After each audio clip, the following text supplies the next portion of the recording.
Recording. Thank you. Sounds great. But yeah, today we I thought we were just going to kind of go over some PDF remediation. If that works. I don't know if you guys had any specific type of documents that you wanted to go over, but or I could like pull up some random PDFs I have. Um, if Yeah. there was a preference. Hey, Yeah, Valerie, Alex. go Yeah, ahead and chime Alex, in. Alex, this is Valerie. I don't have any document right now, but maybe I could share one so that you could walk off of, one of the documents that we have. We do have a lot of reports on the website, so considering the fact that this training is just an hour, what would you need from me? A two-page document or big reports? Oh, I have this training being as 2 hours, but Yeah, this Oh, um is okay, yeah, this that's is fine. this is from 12:30 to 2:30. That's the 2:30. setting. Yeah. Yeah, I'm sorry. I overspoke. Yeah, two uh, hours. just any like generic PDF that, or some maybe a PDF you guys generate often would be useful. Okay. Um, Uh, yeah, let me quickly share one. Let's see how many pages this is. Do you want to go to our website and just pull up any document? So if you go to the policy and legislative page, our website is mhcc .maryland.gov.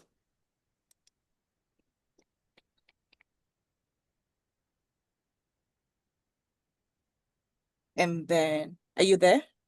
yeah, I'm And then in, if you click on the policy and legislative reports page, or you know what will be easy? Let's click on MHCC and go to meeting schedule. And then let's click on meeting archives. Let me see if I can share my screen. And I would like us to remediate one of the minutes document because that's something we generate often. I think that, mhm. yeah, Okay, I'm looking at the meeting archives currently. right. Um, So, I don't know. I'll just choose the minutes for, let's say, just January 2024. okay, And I'll start sharing my screen. sure. Yeah, I think that's a better option. Okay. Are you guys able to see everything? Yep. Yes. Okay.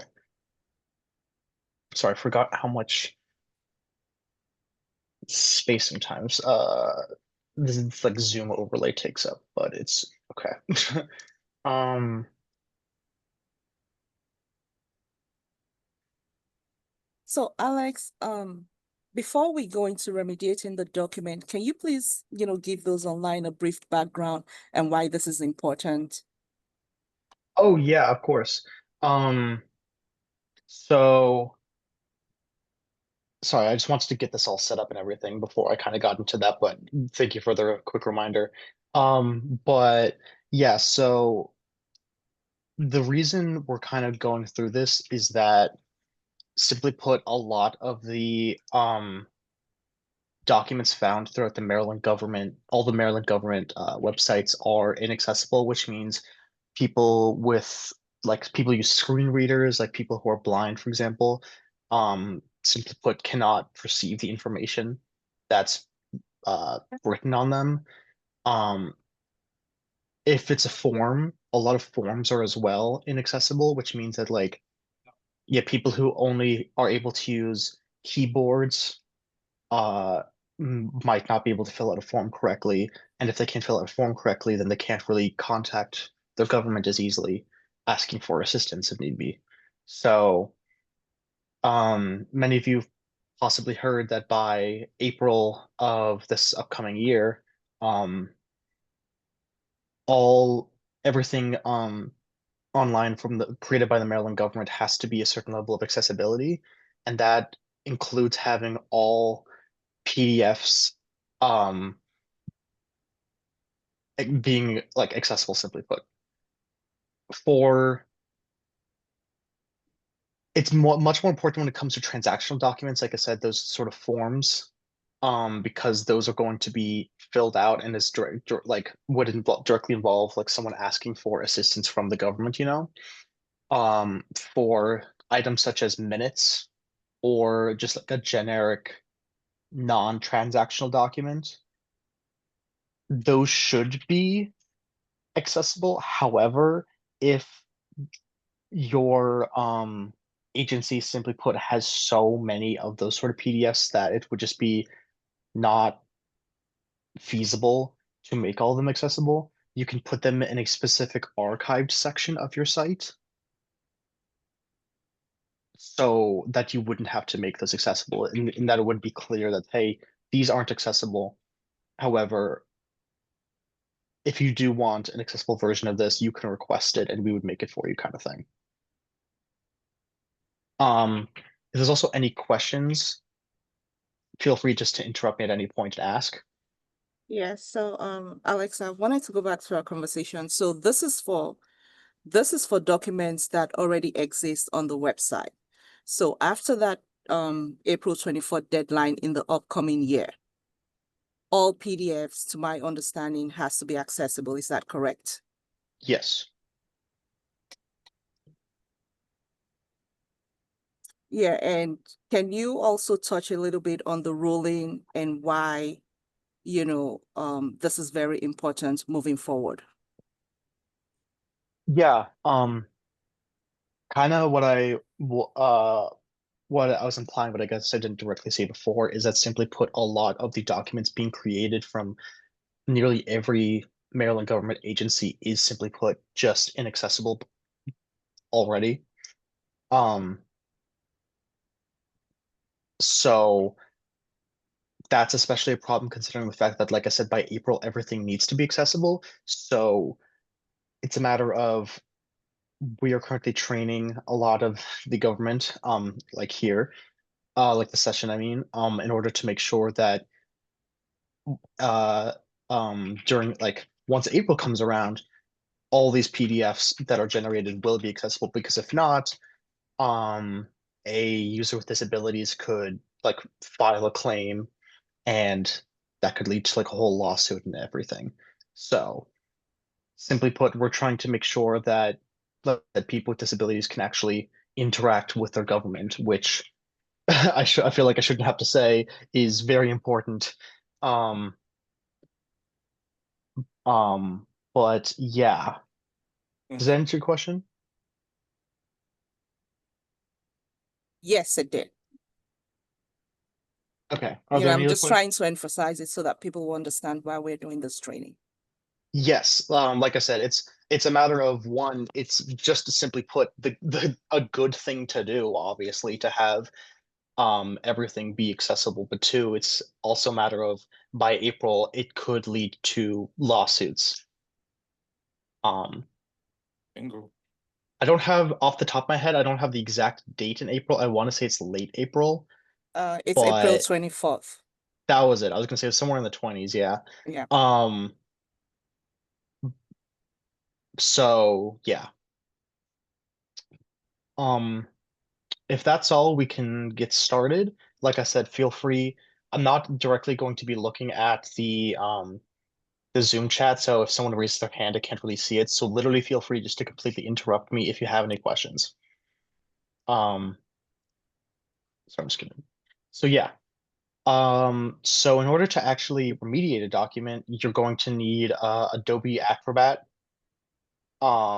which most like some I believe, if honestly, if you just contact like your HR service desks, it should be able to be downloaded without issue. It's a very common software to have, and probably most of us here already have it downloaded without issue. Um, but you obviously want to open up your PDF, and what I would recommend doing first is you're going to get a screen that looks like very similar to this, most likely, if you open up your PDF directly. What I would recommend first is, if this is your very first time ever checking a PDF for accessibility, what you're going to want to do is do these couple steps first in order to kind of just make things go quicker for you, because it'll really save a lot of time if you have these shortcuts set up. This is, like I said, it's just a one-time thing you have to do, and then after that, you really don't have to do it ever again. But as you can see, there's like multiple different toolbars here. So this is one all the way to the left, this kind of shortcuts toolbar here, and then this kind of right panel here. The first thing I would recommend is on this kind of left smaller shortcut panel here, click on these three dots and then click on Customize Toolbar. And then it's going to come up with this little pop-up here. And simply put, you want to scroll down to the bottom and you want to look for this Prepare for Accessibility tab. From there, I mean, once you click it, you're going to get all these tools. You definitely do not need all of them. I honestly would not recommend having all of them. But what I would recommend having is this auto tag document feature, the accessibility full check feature. If you're doing a form, you definitely want to have this identify form fields. If you're not doing any kind of form, if you're just doing like a generic like PDF, you don't need this, but still in case, this would be useful to have. And set alternative text in reading order as well. And the way you add that over to this toolbar is pretty easy. Just click on the thing you want, and then you click on this little plus with the left arrow. And then it just adds it over there. So like I said, you want auto tag, accessibility full check, identify form fields. This one again, is, like I said, is optional, but wouldn't hurt just to have it there. Set alternative text and reading order. And then after you do that, you hit save. So then as you can see, it kind of popped up down here. On the right panel, like I said, this kind of like what these three options are currently, you want to right click, and then it's going to come up with, as you can see, kind of this little pop-up here. The only two things you're going to want to add here are accessibility tags and order. Once you've done that, that's all you have to do for setup. Like just having these little shortcut buttons here and here are going to really help save you a lot of time, simply put. Any questions about that?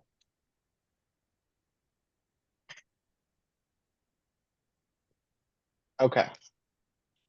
So once you actually open the document, first thing you're going to want to do is you're going to actually want to run the Adobe Acrobat does have a built-in accessibility checker, which is very, very useful, as you can guess.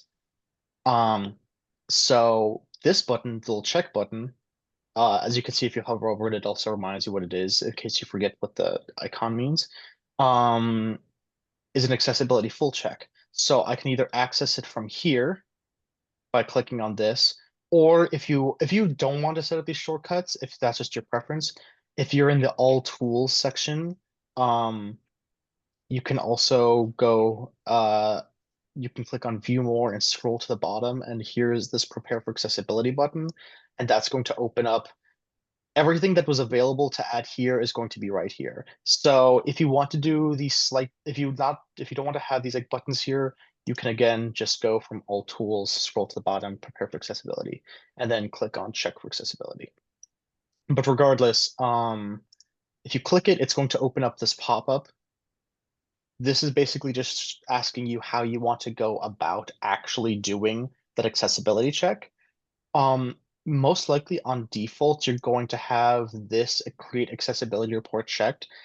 This, unless you want an actual document reporting how accessible your PDF is, you want to have this off. Because if you have it checked, it's going to create another document listing out everything correct and incorrect regarding your document.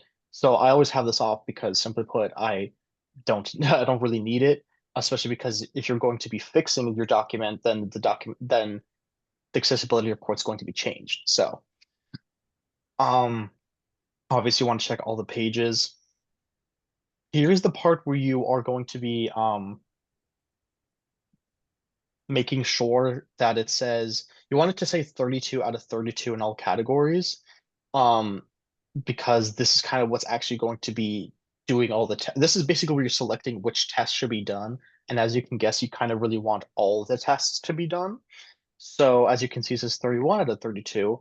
So what I'm going to do to fix that is, even though everything's checked here, I'm going to change the category and go to the different category, the accessibility categories, to see what isn't checked.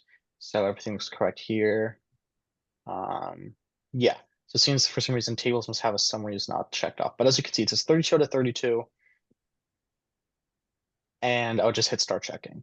So really, once, just to kind of go over everything again, once you open the accessibility checker, you're most likely going to want to have this not checked.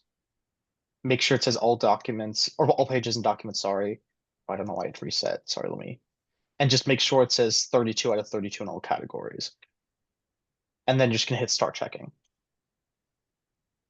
And then, as you can see, kind of created this little, it usually goes pretty fast, especially for a kind of shorter document like this. But it's going to open up this. And as you can see, there is 3 issues currently with the document, but there's no issues with like page content. There's no real forms. Everything else looks good. So what you're going to want to do is you're just going to want to expand this section and just kind of see what's the issues. Something important I will say is that no matter what, there's always going to be, it's always going to say documents 2 issues, because the logical reading order and the color contrast do require a manual check. The color contrast is kind of exactly what it sounds like. You want to make sure like you're not having like light colors on light colors, because people who are colorblind might have difficulty reading it.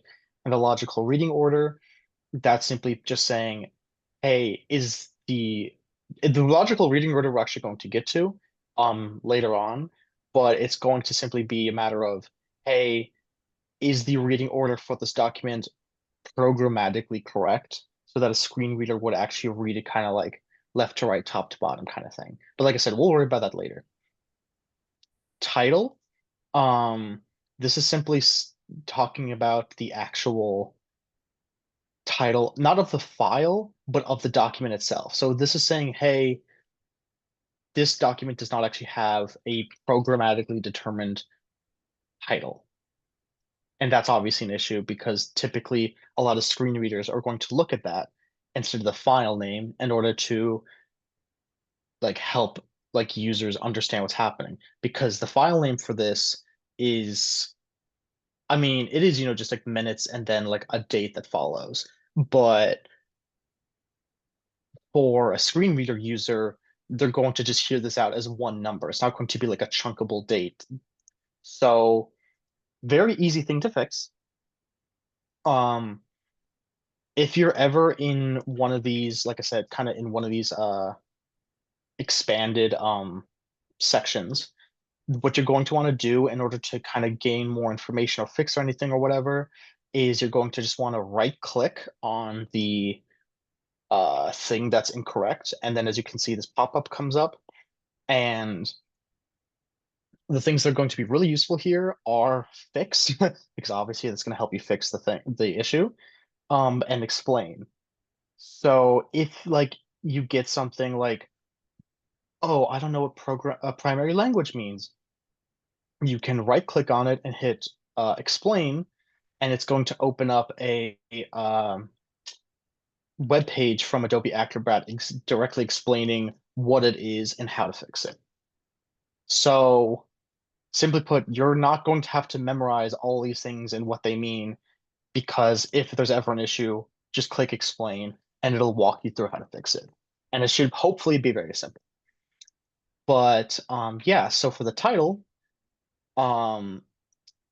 this is related specifically to the metadata of the document, but we're going to click fix. And as you can see, it's going to open up like a title, subject, author, and keywords.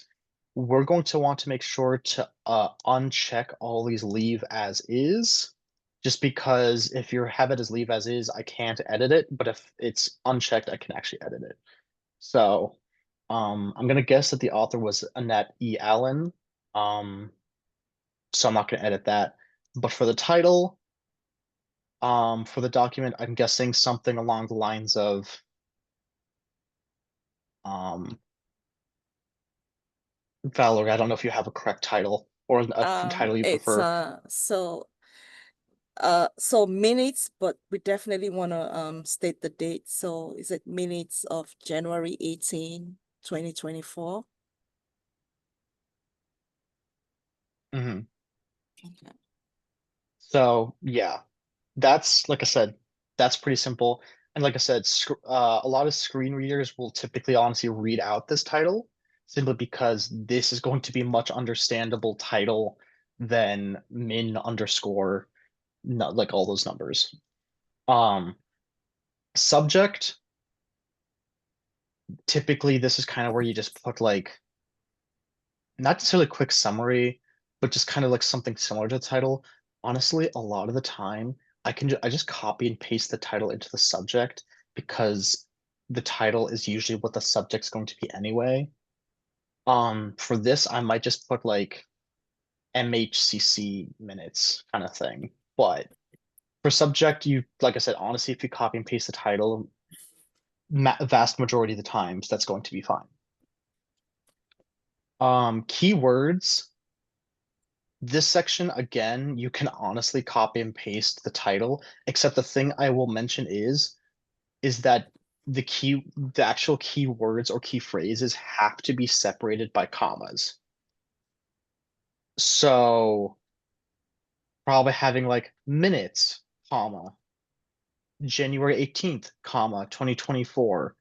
Like these are all three individual keywords, but honestly, I'm gonna maybe put like MHCC. And then And maybe commission meeting or commission meeting. yeah, commission meeting. Yeah. So those are like pretty simple keywords. Um, like the issue here, honestly, like I said, was just the title. So only the title really needed to be fixed. However, it is actually it's really going to be really important if all four of these are filled out, simply because not only is it going to be helping screen reader users, as I said before, but it's also going to be extremely helpful for databases to help organize information better, because these four things right here are really what databases are going to be looking at to organize all the documents. So even if the title is filled out and nothing else is, it would absolutely be best practice to make sure every one of these four sections has something in it. And then you just click OK to save those changes. And as you can see, it now passes. Any questions about that?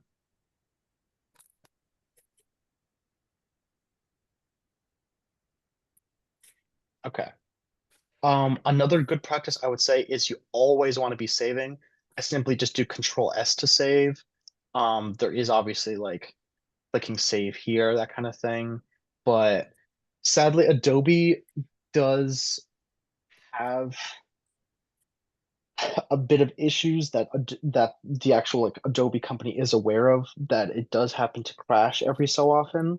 So you do want to be saving very, very often just to make sure that your progress isn't lost, because it can get very annoying, obviously, if you work on a document for like, I don't know, like if it's a longer document, like an hour or something, and all of a sudden you can't, like you just lose all your progress because it crashed. So like I said, you want to be saving all the time. But yeah, um, the next big thing I really wanted to talk about, and this is probably going to be one of the like kind of lengthiest portion about actually making a document accessible, is the actual tags related to the document. And the tags basically are just saying what is every piece of content actually labeled as. Like, is this labeled as text? Is this labeled as kind of like a header? Is this possibly an image? That kind of thing. And the way we access those to check if they're tagged is simply by earlier when I right-clicked here and added both accessibility tags and order, it's just going to be this little tag icon here. Well, give me some, I'll take some. Well, I took it back to, go get it from, I think someone might have their oh, microphone on. But Where'd you get foil? That's what came with it. I got a taco salad. Oh, that's right. Sorry, Yeah, yeah. Tracy, can you mute, please? It's done. I did it. Okay, thank you. Oh, thank you very much. jeez. Sorry, can you go back to the tags? Because I'm trying to follow along as you do this. So you just clicked on tag and the accessibility tags came up. Yes, like I Okay. said, if this is your first time ever kind of like doing accessibility work in Adobe, I would doubt that this option is going to be on your right. So what you're going to want to do is right click somewhere on this right panel and add accessibility tags to it. And then you're just going to want to, click on it to access it. You also, like I said, if you didn't do it previously, you also want to add this order. It looks kind of like a Z here. I'm good, thank you. Okay. But yeah, so there are a lot of different variations of tags. There's honestly like 39, I think, tags total, like what stuff can be labeled as. But you're honestly not going to be, there's most likely not going to be dealing with too many. P in this regard stands for paragraph or plain text. It stands for paragraph, but you can also just think of it as plain text, whatever better works out for you. It's kind of be the same regardless. But that's honestly just saying, hey, this is just a generic piece of text that this is like a paragraph. Like it's like nothing special. It's just, not nothing special, but I feel like you know what I'm trying to say. And as you can kind of see, this entire document is labeled as just like plain text. Which isn't necessarily incorrect, but it isn't the best thing ever. So we can kind of go through that in a second. But something I did want to highlight is that when you are making or like checking the tags of the document, you absolutely want to make sure that the first tag here says document. This is really what's going to help organize all the information that comes afterwards and is going to be very helpful for screen readers when they first check when you open this PDF to make sure, hey, this is a document I'm opening. And yeah. So like I said, you always want to make sure that the very, very first tag is document. But so yeah, like I said, when you're here, you kind of just want to scroll through and just generally check through that everything is correct, simply put, because if, for example, like agenda item 1 was labeled as a figure, that's not correct. Like obviously that's just like a piece of text. Like that isn't any sort of anything. Alex, Yes. hi, this is Julie. I have a question. Mhm. The document that we're looking at right now, and Valerie might be better, she knows the material better. Is this a document what we're seeing right now with the accessibility tags, is this just automatically generated when you click prepare for accessibility, or has this already been prepared? So, basically when I don't know if this document was made in either like Microsoft Word or Google Docs or something along those lines, but typically when you save like something from Word into a PDF, it's going to actually automatically already have all these tags depending on what the content in that Word document was. So if you let me actually just pull up like a random Word document right now. or just open up Word, honestly.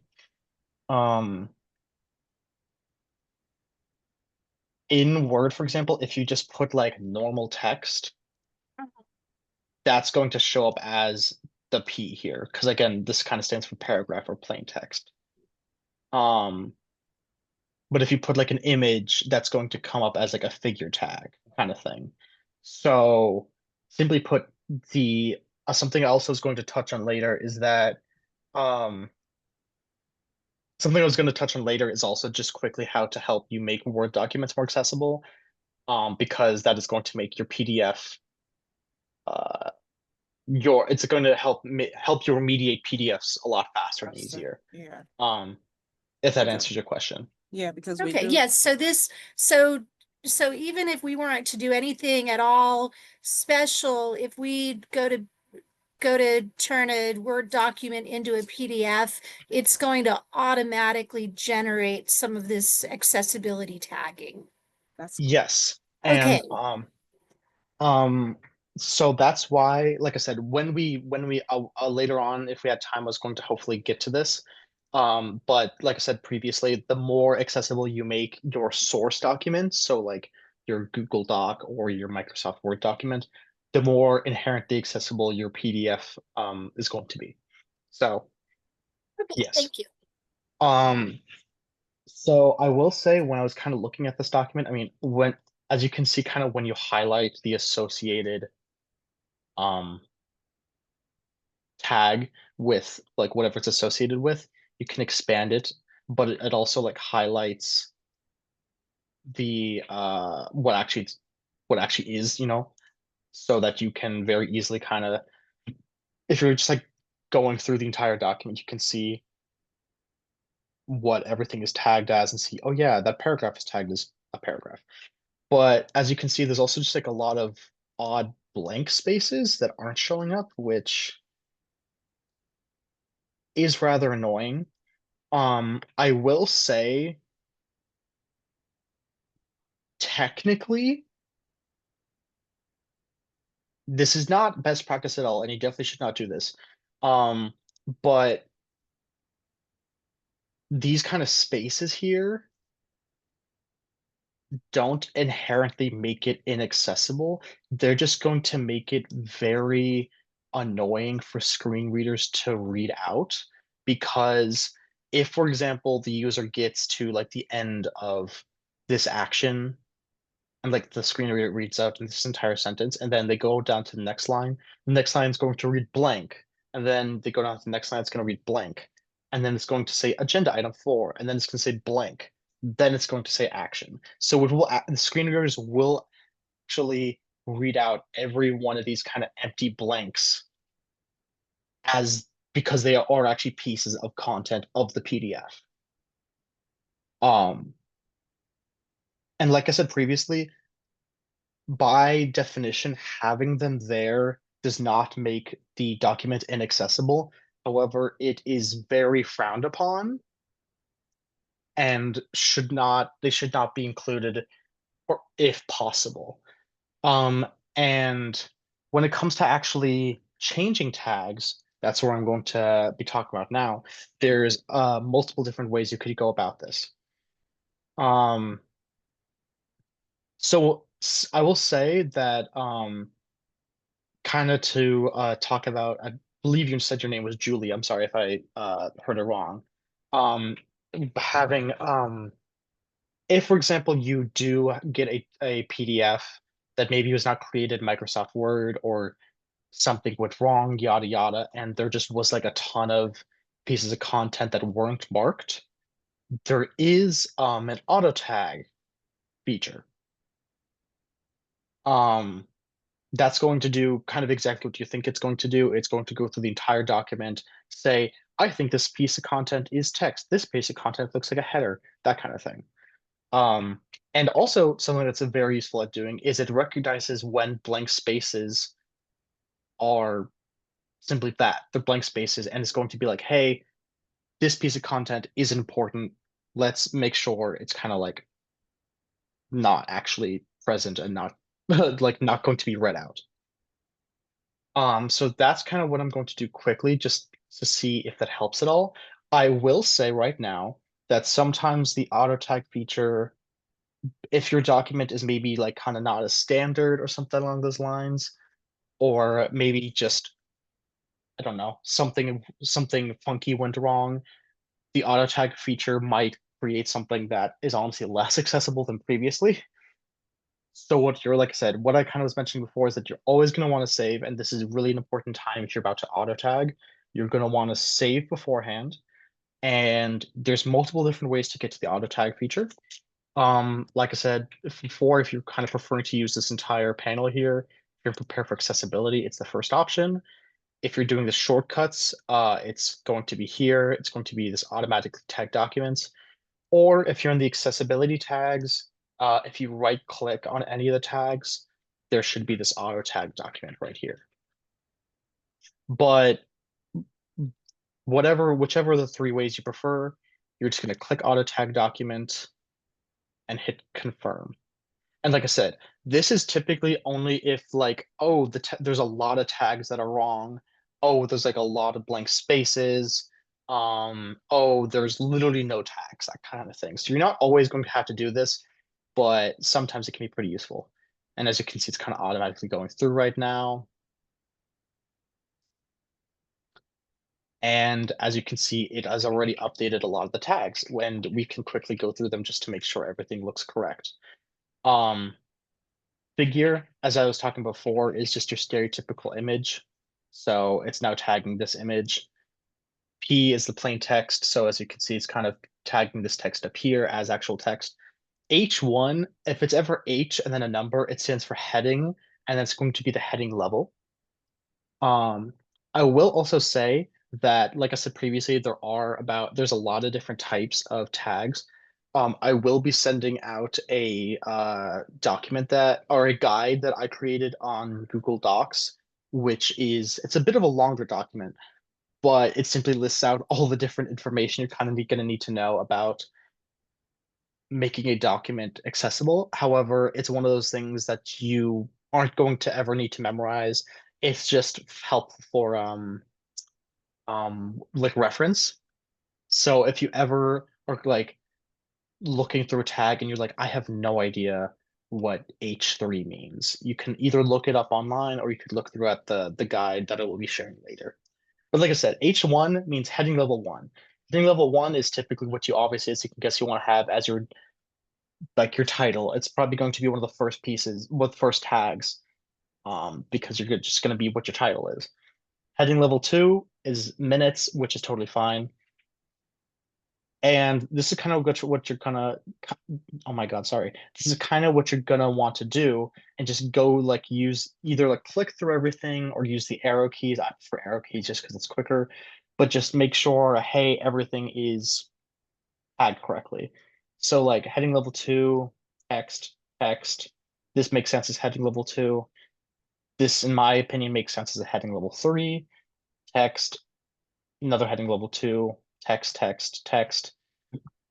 Often screen readers will kind of, or sorry, not screen readers, my mistake. Auto tags will kind of just sometimes ignore stuff that's in a footer, especially if it's kind of like this, like contact information. So it's not like rare for it to, like I said, it's not really tagged here. So, but yeah. Here is something that I can, oh, this order is actually a bit, whoa. Why did it not? And this, as you can see, is why we typically save beforehand, because it seems that it just completely skipped over these pages, which is odd because I've never really seen it do that before, actually. Okay. Like I said, sorry, I don't understand. That's not happened before. Sometimes what you could do is you can honestly just hit X and just either retry that again. But also you could just try sometimes, honestly, I've had it before where if you just run the auto tagger a second time, it can sometimes spit out like better results. So I'm just gonna quickly run it a second time and just quickly see if it got everything. See, yeah, now it seemed to get everything. Could not tell you what the issue was, but I mean, it decided to fix itself. So, great, simply put. But yeah, so as you can see, plain text, heading level 2, heading level 3, yada yada. L stands for list. Lists in PDF or in tags are, I wouldn't say complicated, but lists, there's a lot going on with lists than you're going to typically think. Because the way it works is that you have an overarching list tag, just L, and then from there you're going to have nested lists or nested tags, sorry, for each of the items in that list. So as you can see, it goes up to 3, so it makes sense. It's going to be 3 list items here.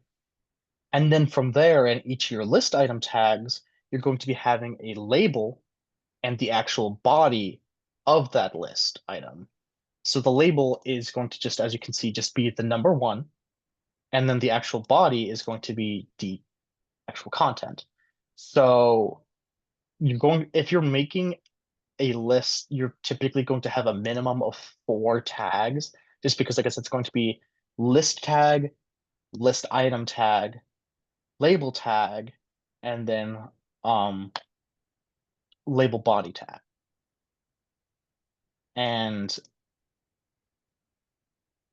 like I said, you kind of just want to quickly go on and check through to make sure that, like, yeah, the number's under the label, yeah, the actual content's under the body, that kind of thing. That makes sense so far?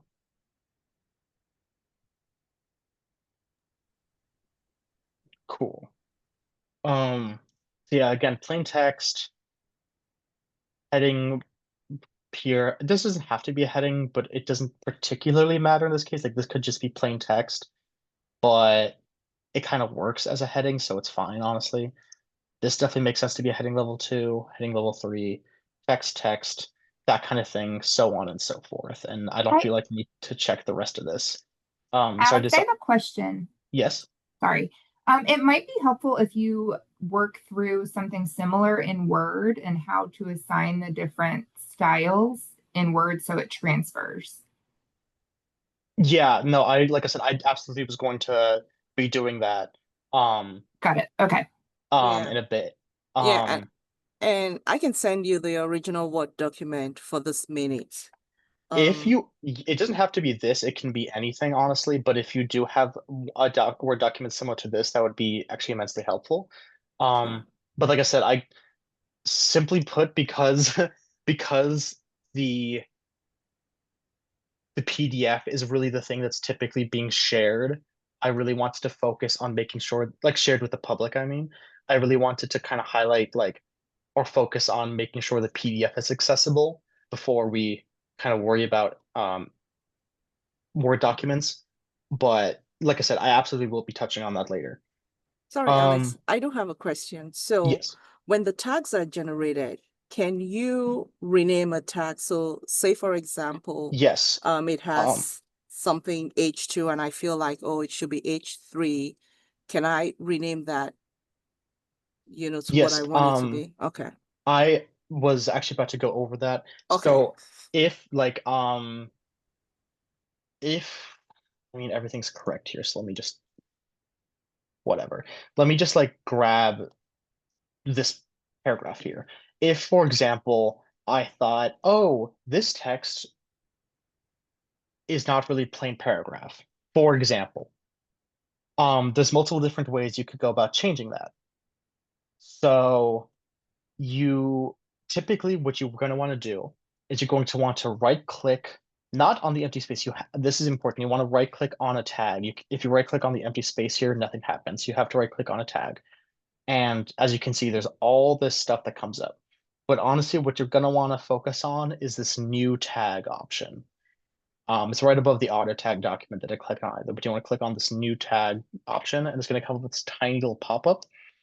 And you're just going to want to go through the type and just figure out which of these would make the most sense. So most of these, like I said, aren't honest. Genuinely, most of these aren't going to be used. Like I haven't used, for example, like article or bibliography entry like ever. But stuff like heading level 1 is going to be very useful. So for example, I wanted to say, hey, I think this piece of text should be a heading level 1. I'm going to, again, click on article, click on heading level 1, and I can just hit OK. The title, that's not going to be doing anything. Simply put, it's more for you. If you want to better organize your information, then you can put in a title. Like, let me just say, for example, I don't know, test. And then hit OK. As you can see, it comes up with an H1 tag and the title test next to it.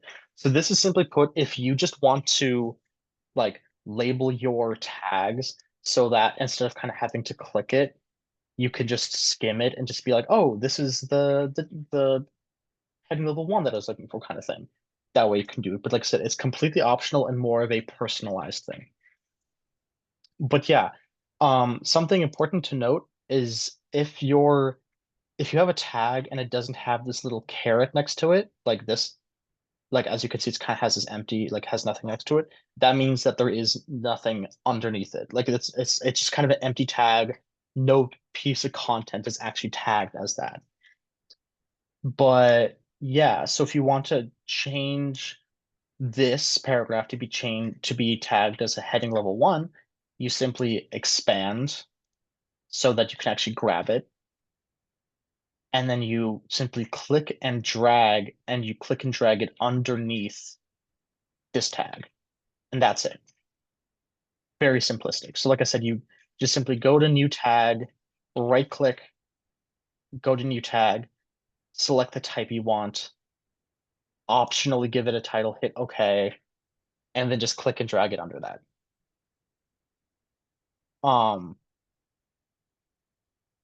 Yeah, so like I said, now this is tagged as a heading level 1. And if you want to delete an empty tag, which is typically again best practice just because it could take up extra memory or take up just space, you could either right click delete tag, or you could just hit the delete key on your computer, whichever is you prefer. Yeah. So I'm going to hit Control C because obviously, like I said, this is a paragraph. This isn't a heading level 1. So I'm just going to quickly, like I said, just click and drag. And something I will also note is, as you can kind of see, there is this like kind of smaller black bar underneath versus this larger one. You're always going to want the smaller one that just directly covers or underlines kind of the tag itself. Because if you get this larger one, it's going to, as you can see, be fully outside of the tags, and basically it's going to just be like a floating piece of content that isn't tagged as anything. So when you're clicking and dragging, you're always going to make sure you get that little smaller black underline, just because then it's saying, hey, make this a child of that kind of thing. And then I'm just going to delete this because, like I said, it isn't. This was just made for testing purposes. So Alex, this is Julie again. I see when you do the right click with the drop down that there was the delete tag, but there was also an option to delete empty tags. So for a document like this that does have all of these empty spacer tabs, would you recommend using that, or would you recommend not doing like a bulk delete all empty tags? So what I will say is that delete empty tags is specifically talking about when a tag is like this, where it doesn't have any piece of content. So I mentioned this previously, but like if you have like an enter key, for example, or just like one of those blank spaces in between paragraphs, that does actually count as a piece of content. And that's why it has this kind of it comes up with like one of these, but it'll just be empty. So if you click delete empty tags, it's not going to delete those because it's not empty, it has content in it. But if I, for example, like click on the document, right click and hit delete empty tags. Sorry, I have to sneeze real quick. Mhm. I apologize. If you right click and hit delete empty tags, it's only going to be deleting that H1 test that we made because that actually was a tag that was empty, if that makes sense. I see. So a way to keep the documents clean would be, would it have any effect if instead of using an actual hard return to give yourself spaces between the paragraphs in a Word document, what about using the paragraph style and saying, you want 12 point space before or after the paragraph? Yes. Would that be Yes. a better way to do it? Yeah, doing that, doing page breaks is also great because sometimes like people will just hit like enter a ton of times to get to a new page instead of doing a page break. Increasing line spacing, as you're kind of touching on, is a great idea. Mhm. Um, basically just not really using the enter key multiple times is always going to be great because it's like I said, it's that will be causing its own piece of content. But yeah, if you did actually, something I will quickly touch on is if you like if you wanted to manually change everything and not do the auto tag PDF feature as we did previously, and you just wanted to manually get rid of all the blinks, the way you would go about doing that is you would not click delete tag. What you would, that's going to just, if you click delete tag and it's a piece of content, that piece of content is still going to exist, but it's just going, the way the program works, it's just going to be like, oh, this piece of content now has no tag at all, but it still exists and it's not tagged. So it's going to come up in the accessibility checker and be like, hey, you have untagged pieces of content, kind of thing. So what you're going to want to do is you're going to want to right click and click this change tag to artifact button. That's going to actually be saying, hey, I recognize this piece of content exists, but I don't want screen readers to read it out. I think it's purposeless, simply put. So you just click it and it's going to come up with this pop-up. You can just hit OK. None of this stuff particularly matters, honestly. So you could just click OK. And I'm just going to do it for this. And as you can see, it gets rid of itself. And I'm just going to hit Control Z to bring it back. But yeah, so as we can, like I said, for time purposes, I'm not going to go through the rest of this document, but for checking for the tags. But when you auto tag, it's again typically best to run the accessibility checker again, simply because as the tags did, get changed and stuff. Like for example, this image and this text was not tagged previously, so it's always good to just run the accessibility checker again. Again, make sure that this is like 32 out of 32, that kind of stuff. Hit start checking. And as you can see, it did come up with more issues, but typically that is not a problem if it comes up with more issues because it might just be smaller issues kind of thing. It might be like a lot of small issues that are quick to fix. So for example, alternative text is actually a great and easy one to fix. And I know for a fact it's going to be this image right here. So there's multiple ways you can go about fixing this. Again, we can always do the right click fix option. However, for alternative text specifically, there is also add alternative text in this panel. And one of the shortcuts I added was review and set alternative text for figures. So whichever you want to do, I'm probably just going to do this right click fix option. And then you just want to add a short and succinct but descriptive blurb about what the image is. So I'm just going to say that this is like the Maryland Healthcare Commission logo, because that's simply put what it is. And just click save and close. And as you can see, issue fixed. Very simple to do alternative text. Yeah. Regarding page content, oh, it's tagged annotations. Okay, well, tagged annotations is specifically regarding whenever there's like a link. So as you can see, this right here is a link to the MHCC website. This is one of those things, sometimes the fix option won't honestly be coming up because it might be just slightly more complicated to fix actually. So again, this is kind of where like you can use explain so that you can very easily like get a description of how to fix this. Or you could just Google it. Honestly, a lot of people on, like I said, this is a very common thing for people to do. So a lot of people on Google are able to assist you. The way I go about fixing this, so basically what this is saying is that is kind of touching on what I was talking about before, is that it's saying, hey, you have a link here, but it's not tagged as anything. And that's an issue because we need you to have each piece of content be tagged as either content or an artifact. And the artifact is what I was showing you before, where it like kind of just ignores it. So the way I often kind of go about fixing tagged annotations is if you go to the tags panel and like right click somewhere, you can get to this little find thing, and this simply will go through and allow you to like again find, hey, what are the artifacts in this document? What are unmarked this, and this?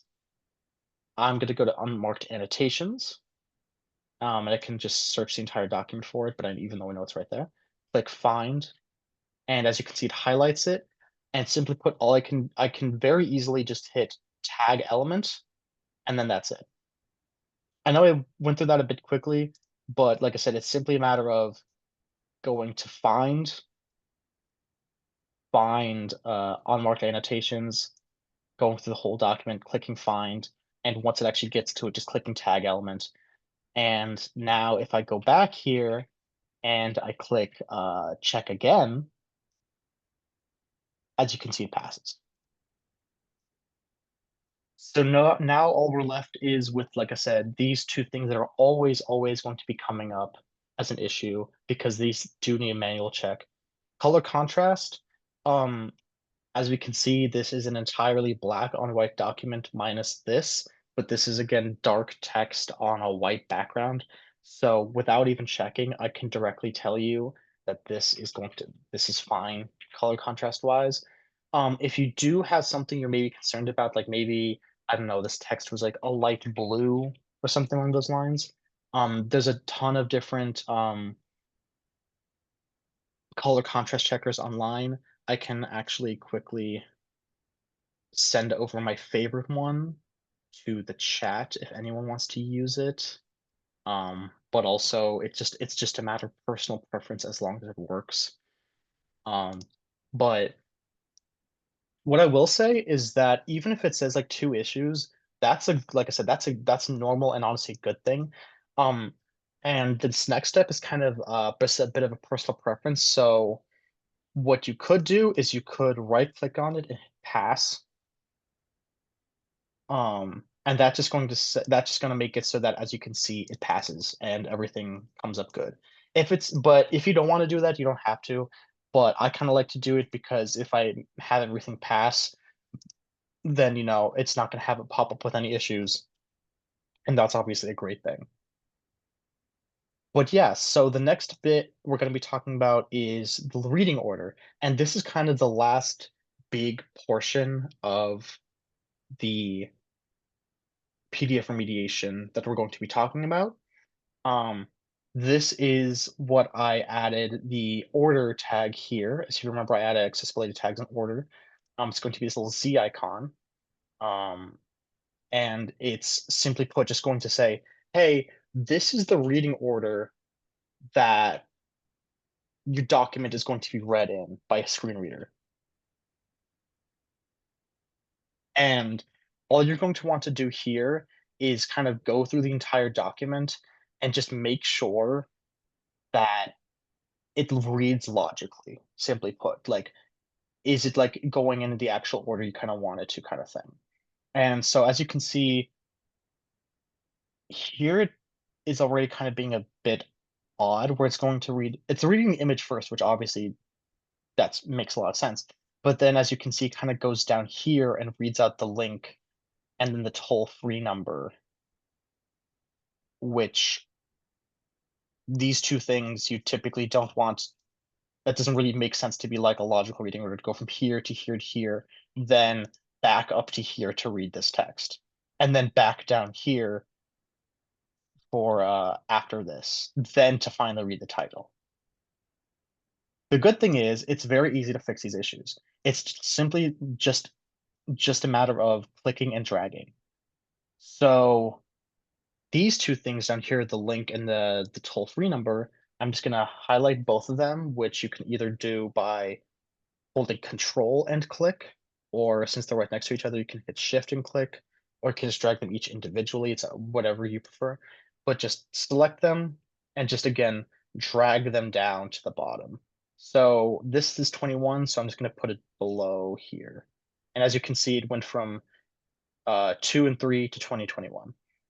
And now it goes image, all the text up there, but then it does again jump down here. So I'm going to fix this again by dragging this. And since it would make sense to go link, toll-free number, then this, I'm just going to drag this to the bottom. So yeah, as you can see, it goes image, text, and then actually goes into the document and reads it in a very logical order. If that makes sense. Sorry, I meant to say if there's any questions about that.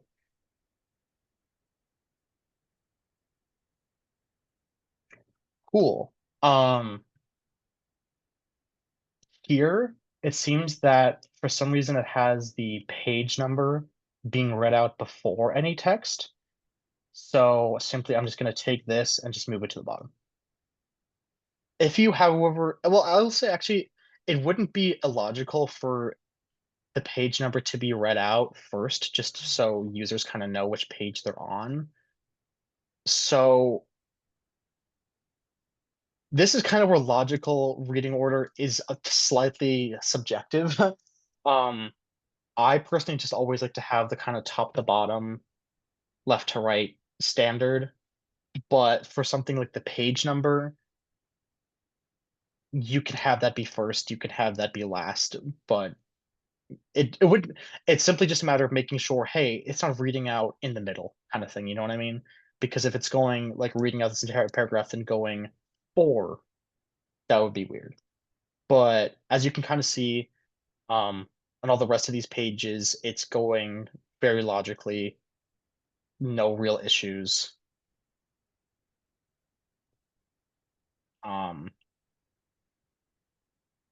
Yeah, everything makes sense here. And that's the logical reading order done. And as again, as I was talking about previously, you could right click on this and hit pass. And then as you can see, it comes up with 0 images, or sorry, 0 issues, my mistake. Something I will mention, however, is sometimes when you move around the reading order, it can sometimes mess up the tags actually.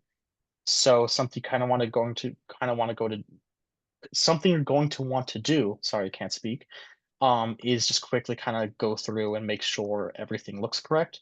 Something I notice here is that it seems to have, for some reason, taken the link here and made it part of this figure, which, as you can guess, is obviously not correct. So what I'm going to do is I'm going to do what I showed you guys before, which is to create a new tag. So I'm just going to right click, new tag, create a link type. I'm not going to really name it, but then create it and just drag this under there. And that's it. The tags themselves don't have to be in the logical reading order because that's again the whole purpose of this. So I'm just going to leave that there for now. But I would say, actually no, for best practice, you do want to typically have it in the correct order. So I'm going to put it here So as you can see, it goes correctly. But yeah, so like I said, let's just to make sure everything's correct again, I'm just going to check it. You don't have to do this, but it's just what I like to do. As you can see, no issues, everything's great. We check the tags, we check the reading order, everything's great. The last thing, this is what something I would heavily recommend doing before you kind of like save it and send it off, is if you guys remember earlier, we previously fixed the title and like the keywords and the subject and everything. If you want just again to check that really quickly, what I typically will do is I'll go to menu, and then at the bottom here, there's this document properties. So you can just go to the hamburger menu and then hit document properties, and it's going to come up with this. And again, you can just check title, author, subject, keywords, bada bing, bada boom, and then hit OK. Just to make sure everything, like I said, looks correct. And then that's it. This is a fully accessible PDF. Everything's great about it. Any overarching questions?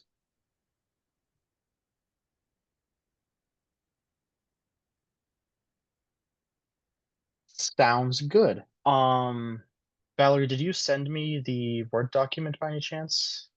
Yes, I did. If you open your chat, I uploaded it in the chat.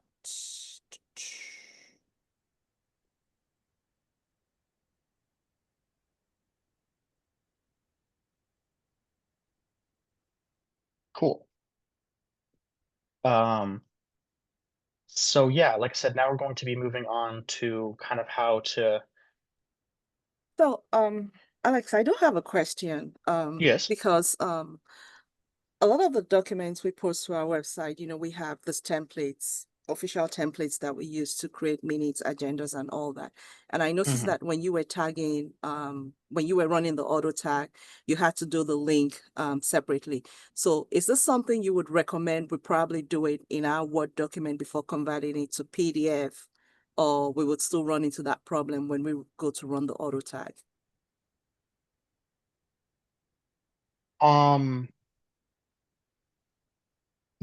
Yes. So something that has kind of been being uncovered as, like I said, this April deadline approaches, is that a lot of like departments do happen to have a again template for like minutes and other sort of documents that are inaccessible. So a lot of departments have actually been revising their templates in order to actually make them accessible.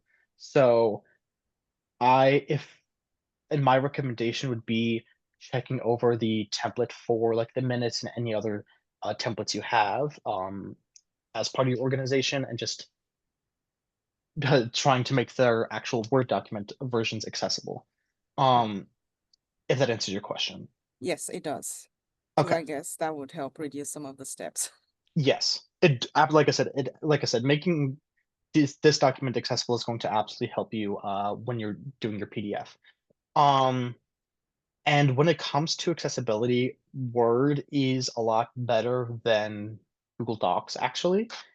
So I'm gonna hit enable editing just to get this bar to show up. But the reason for that is, one, simply put, Microsoft Office just has a lot more options, so it helps with like customizing tags and so on and so forth. But also, Microsoft Word has a accessibility checker in it already. So if you click on review, there's this check for accessibility thing right here.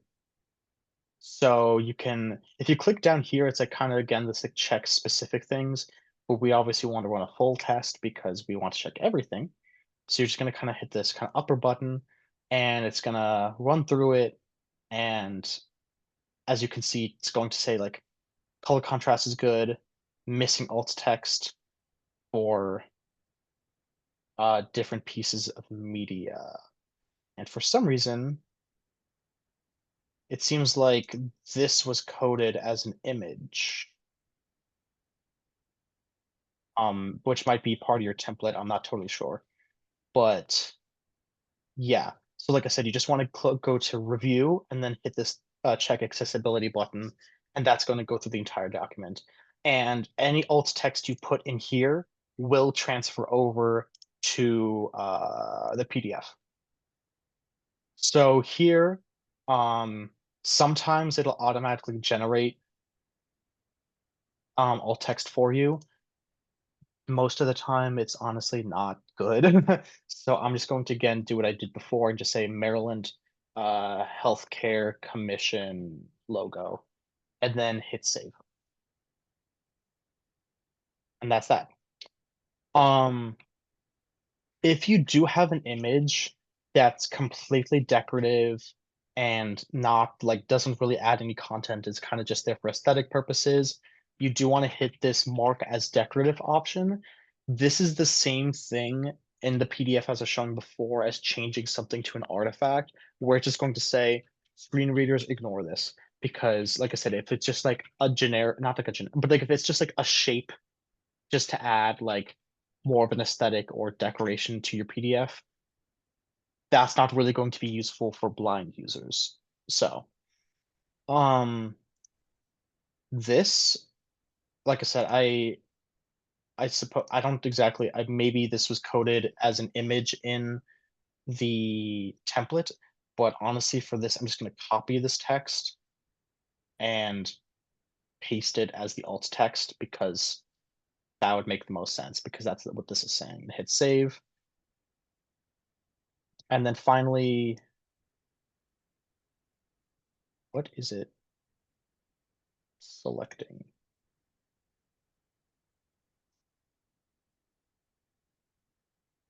I don't know what it's saying is an image. Could it be the blue banner at the bottom?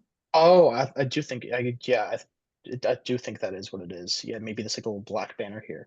So this is actually a great example.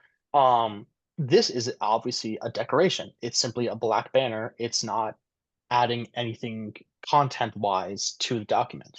So this we're just gonna hit mark as decorative. And it'll load, and then as you can see, everything is alternative text that needs alternative text now. Simple as that.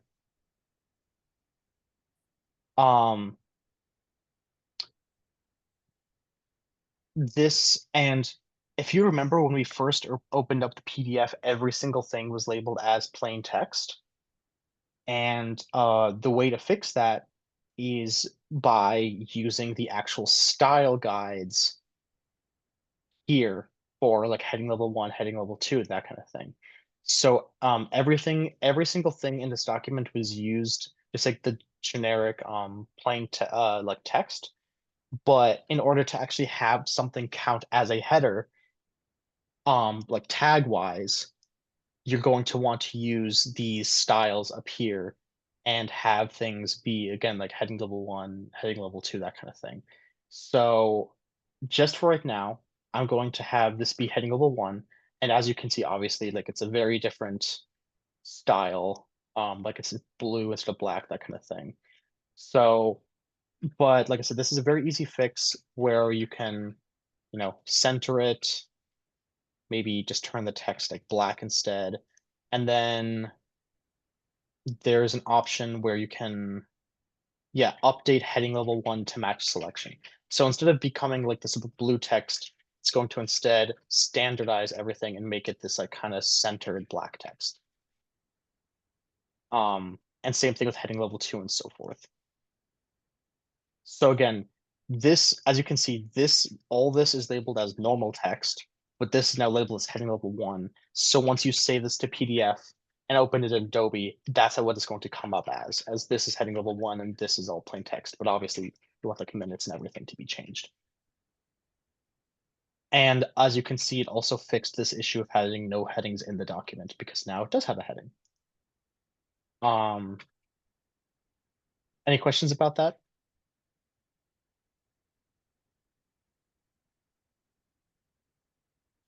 Cool.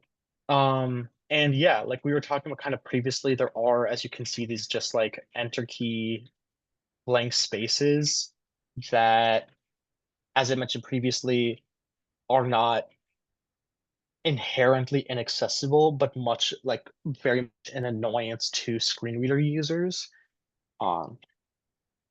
So as we were kind of talking about, in order to fix that, you can either use like, you can use any of the kind of formatting tools that Microsoft Word has to offer, whether it be just increasing the, where is it? I believe it's, yes, you like increasing the line spacing. Going to line spacing options, editing any of these numbers kind of thing, just to instead of having to like add like I'm just gonna delete these. So instead of having to add those two things, you could just say, hey, I want the line spacing here to be 2.5. And as you can see, there's no blank spaces here anymore, and it still has virtually the same amount of space. So if, for example, these heading levels styles were used already, and along with the alternative text and this, we would have had very, very little work to do on this document, honestly. So, like, because like everything would have come up as like having, again, this text having these as headers, this is plain text, that kind of thing. And yeah, it wouldn't have had these like empty spaces that we can find like here and everything. But yeah, like I said, if you're ever using Microsoft Word to make a document, you always are going to want to have like run this accessibility checker because it's going to help you a lot. But just also, like I said, making sure you are typically using like the spacing to help you out instead of just hitting like enter multiple times, and using the style guides for headers is going to be really great. But besides that, that's kind of all I really have to present, unless there's any other questions. The only question, I mean, I have a couple of questions. Mhm. So looking back at this Word document, if I hyperlink the mhcc.maryland.gov, that should take care of it when I convert it to a PDF, right? It should, because yeah, I suppose it isn't. But let me. Yeah, it seems that right now it isn't Yeah, and actually. right now it's not linked, it's just, Yes, text. it's currently plain text. Yeah. Yeah. So if you turn it into a link, that is, yeah, like inside and sorry, insert. Oh my God, insert hyperlink. There we go. And like had it like go to a new like page or something, then that would automatically have it as a link over here.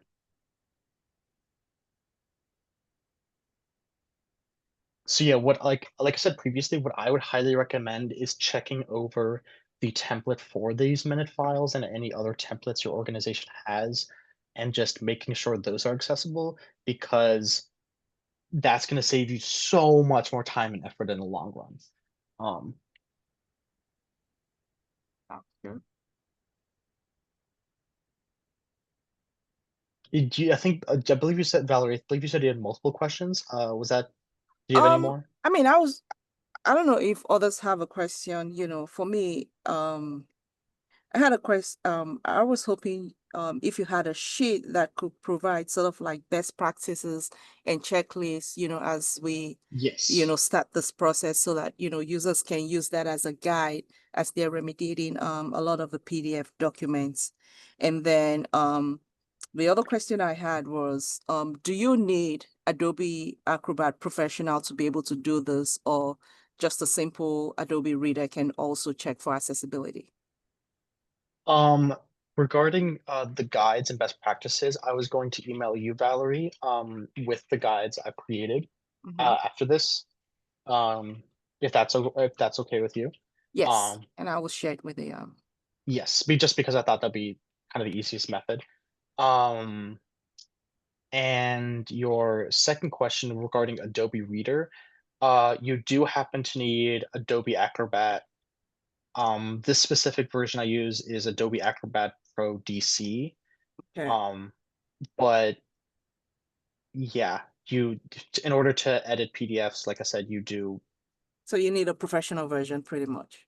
Yes, because Reader is, well, a reader. Simply put, it's not really much of an editor. Okay.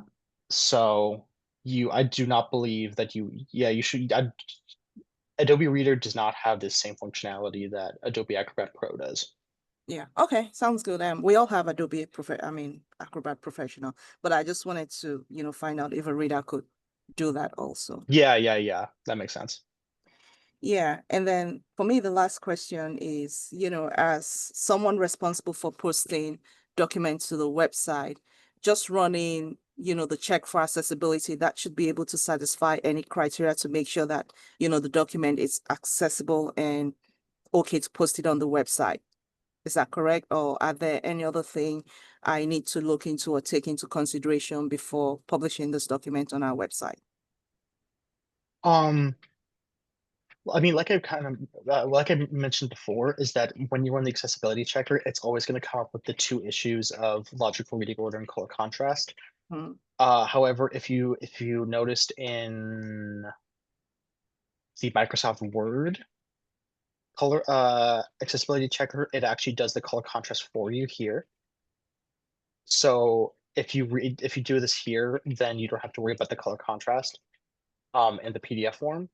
The logical reading order and tags, what you kind of going to want to do is you are definitely going to want to run the accessibility checker, but you are going to again want to quickly run through the tags.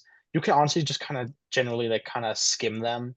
So as you can see, it's like paragraph, link, you know what I'm trying to say? Like typically going through and checking this would only take like a couple minutes maximum. Again, checking through the reading order, because the reading order, you can't really dictate the reading order here on Microsoft Word. You'd have to do that through this, like through Adobe, sorry. And finally, making sure, like, as I showed you before, the document properties, and making sure that all four of these had something in them. So just running the accessibility checker is typically, while obviously this is going to help you immensely, you do also want to make sure that stuff like the tags, manual reading order, and metadata here are also correct.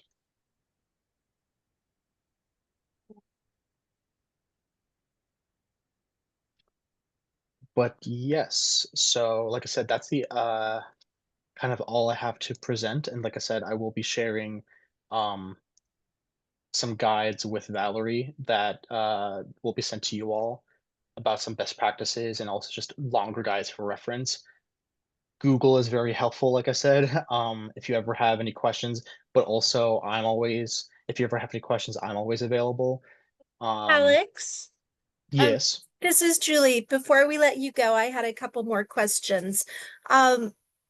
Could you explain how I saw that there are tags for title, subtitle, as well as heading, heading 1, heading 2, etc. So using this first page as an example, we have the Thursday, January 18th, 2024 is heading 1. But that is not going to be the same as the title of the document. So if we wanted to have a screen reader be able to say commission meeting minutes Thursday, January 2024, where would we put that in? Because obviously So we don't just want this to be titled Thursday, January 18. Was that when you went into the document properties and titled yes. it? Okay. So like I said, this is why, like I was kind of mentioning, like that these four things are very important, because not only is this title going to be very much used by screen readers and also read out by screen readers, but also it's going to help you if this information is ever stored in any kind of database. So it's kind of twofold in that regard. So even though this is heading level 1, the Thursday, January 18th, having this as the title is also very useful, because it will be just directly telling users what this file kind of is about. Okay, I wasn't totally clear the difference with the tags, so that helps. So I was trying to turn on the screen reader so that I could, using one of the documents that we have posted, it's a PDF of a Word document. And I wanted to be able to see, like, if I was visually disabled, what does it look like? And I could not figure out how to turn on the screen reader. Is that actually something, and maybe Valerie could just answer that. Is that something I have to download or? I have no idea, Julie. Oh, okay. Can I ask, do you have a screen reader already downloaded, like NVDA or JAWS or something like that? Could you repeat that? Do you happen, a screen reader is something you do have to download. So JAWS and NVDA are the two kind of most common screen readers. So when is a screen reader something that a blind person would use? Is that what you're saying? That the device, the software? Yeah. Uh-huh. Yes. Okay. All right. Okay. All right. Okay, so Um, I'll work with our IT staff to get Yes, that. yeah. NVDA is actually free, I believe, and JAWS is paid. Yeah, I was gonna ask that question. Yes. I'd have to I don't deal with pricing myself. So you definitely have to contact your IT department and discuss with them. Yeah, but Um, hey, Alex, just send us email Valerie a couple of names of the readers, and if we can take it from there. Okay.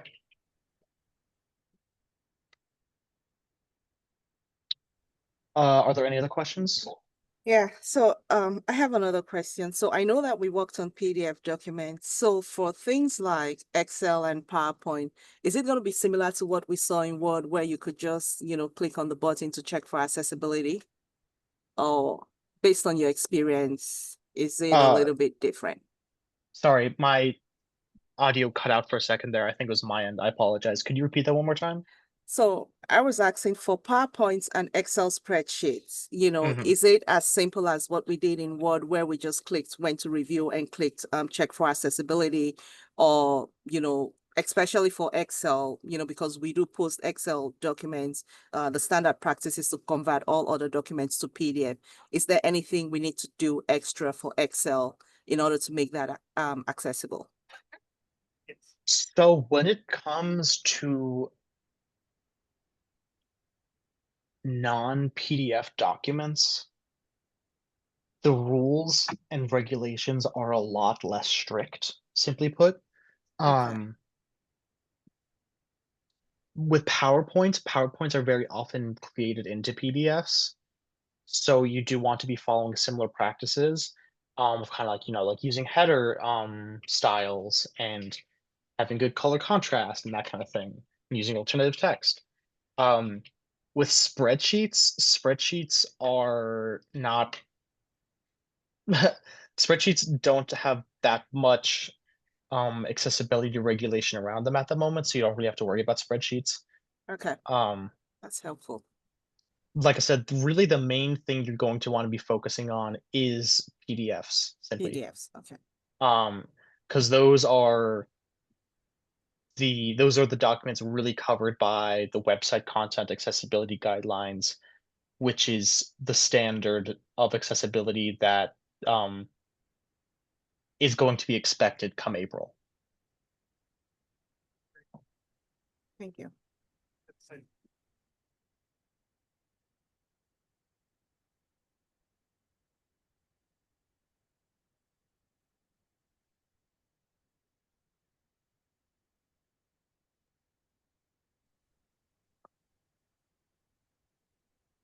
Yeah, I don't have any Are other questions. I don't know if anybody has any question.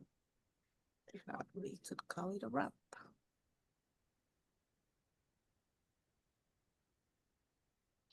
Yep. Anybody has any other question online? So quiet. I guess everybody's hungry. Thank you. This was very helpful. Thank you, Like I Alex. said, This was very helpful. Yes. Yeah. it's no problem. And Valerie can send my email to all of you. And if you ever have any questions, feel free to reach out to me. Yeah. What is your email? Can you say it? Oh, I'll Thanks, just pop it in chat as well. All right. Thank you. But it's just alex.popa@maryland.gov. So That's an Um, easy one. I was gonna say it's not, yeah, Thank luckily it doesn't have any numbers or anything in it, so yeah, well, thank you so much for your time, everyone. Like I said, I'm very glad to hear that this was a good learning experience, and hope you all have a great rest of your day. Thank you. Thank you. Bye-bye. Bye-bye. You as well. Bye.